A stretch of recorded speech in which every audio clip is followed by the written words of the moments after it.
Nós estamos de volta às 7 horas e 51 minutos com imagens ao vivo de Gurupi. O tempo hoje em Gurupi deve ser com muitas nuvens, períodos de nublado, chuva a qualquer hora. Olha, o sol vai ficar tímido, viu, ao longo dessa quarta-feira. A máxima prevista é de 29 graus.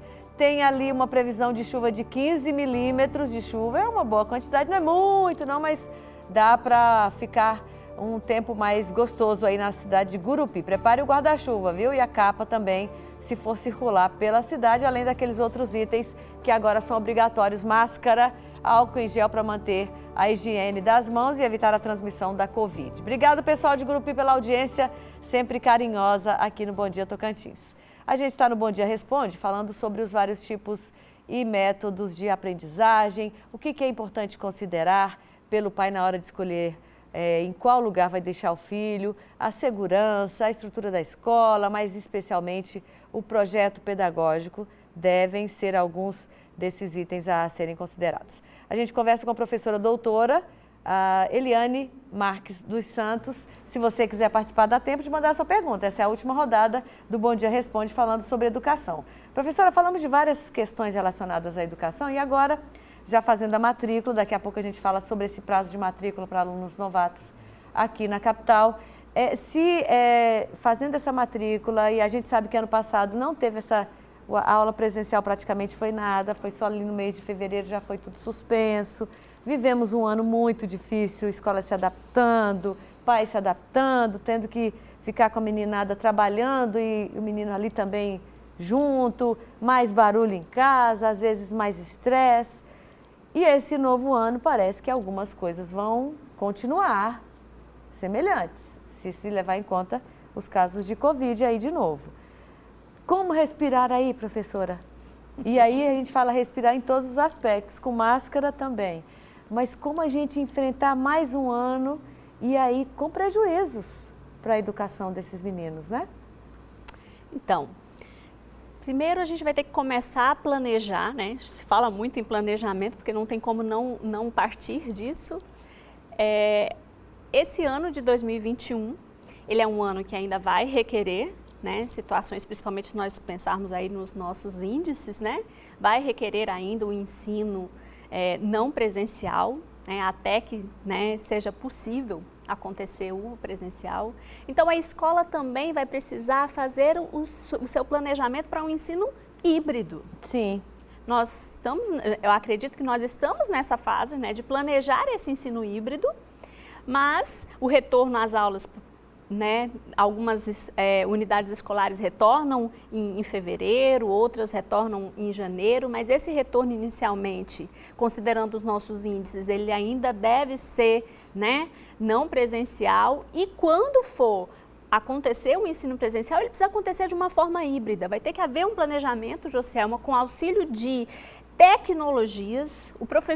Os profissionais da educação precisam se apropriar da cultura digital. Pois é, o curioso, professora, é que há pelo menos 20 anos a gente fala disso, né? Sobre o digital, sobre a presença, sobre a distância, o ensino à distância. E agora, quando a gente realmente precisou no ensino básico, porque no ensino superior isso já era aplicado de alguma forma, parece que houve assim uma espécie de surto psicótico, todo mundo morrendo de medo de uma coisa que já estava acontecendo em outro nível, em outro patamar, é óbvio, e a gente sabe que o Brasil é muito desigual.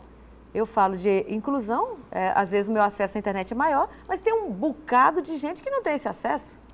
E se nós pensarmos a nível de Tocantins, né, a nossa infraestrutura para o tecnológico precisa ser muito aprimorada.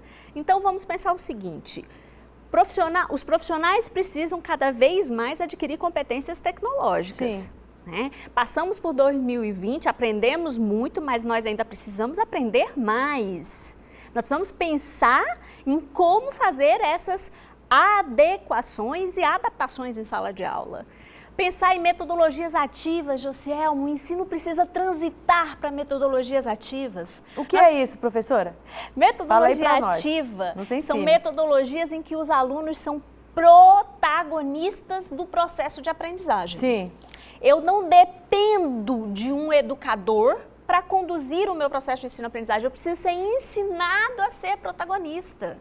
Como o professor vai fazer isso? Ele vai preparar o aluno não vai aprender isso de uma vez, eu vou preparar o meu aluno a ter disciplina, a ter cooperação, a ser também o responsável pelo seu processo de aprendizagem e não ser dependente do educador, dependente dos pais. Sim, as metodologias autonomia mesmo. Autonomia, e as metodologias ativas, ela propõe diálogo, ela propõe interação. Interação professor-aluno, interação aluno-aluno. E isso é o que nós precisamos pensar de inovador. O que nós precisamos pensar de inovador quando pensamos em metodologias ativas e tecnologias? É pensar em estratégias, e hoje nós temos aplicativos, Joselma, nós temos programas que são muito acessíveis, livres, para que eu possa promover uma sala de aula em que haja esse diálogo, que haja essa cooperação mesmo no ensino online. Eu posso, meu colega professor, você pode fazer uma aula Sim. online com gamificação, você pode fazer uma aula online com um aplicativo de interatividade do seu aluno, você pode usar um quadro branco virtual, que é um aplicativo disponível pelo Google, livre, Sim, de livre sem acesso, custo, né? sem custo, para que eu possa fazer com que essa aula motive o meu aluno. E não esse processo de uma aula apenas, né, em que eu estou ali fazendo aquela abordagem por um slide, fazendo aquela aula apenas transmissiva, uma aula expositiva. Não, eu preciso trazer o aluno para participar desse processo.